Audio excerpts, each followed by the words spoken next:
Shalom mon frère, shalom ma soeur. Encore une fois de plus, c'est votre frère Wilfried. Je suis venu vous parler encore une fois de plus de la part du Seigneur. Et aujourd'hui, nous allons parler sur la croix. La Bible dit, alors Jésus dit à ses disciples, c'est dans Matthieu 16, le verset 24.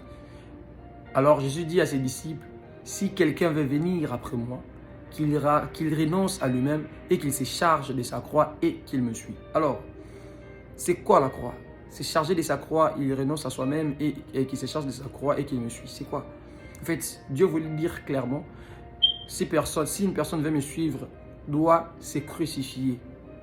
Doit crucifier la chair, crucifier ses envies. Pourquoi? Parce que la marche avec Jésus, c'est une marche où on doit laisser tomber certains caractères, certaines caractéristiques humaines, certains désirs humains.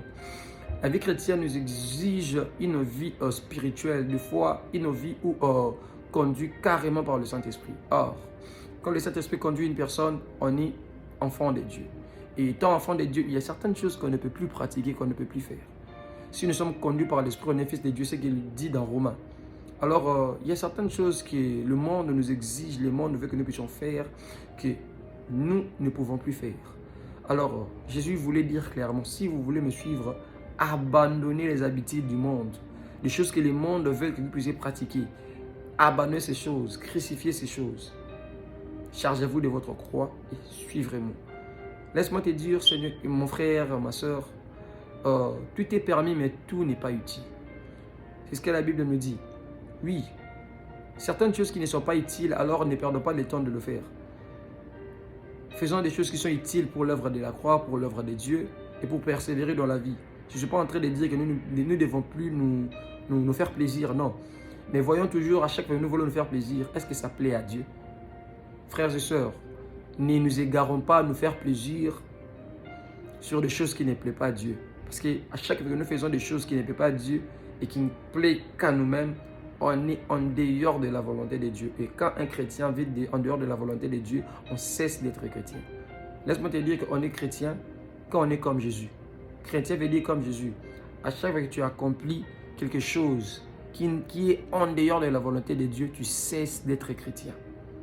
Mais quand tu accomplis ce que Dieu veut, c'est ainsi que tu es chrétien. Donc, c'est charger de ta croix. Essayer de crucifier les envies charnelles, c'est faire la volonté de Dieu. Et c'est être un chrétien, c'est être comme Dieu. Donc, retenez bien. Quand vous accomplissez les œuvres charnelles et qui est à la contre de la volonté de Dieu, vous cessez d'être chrétien.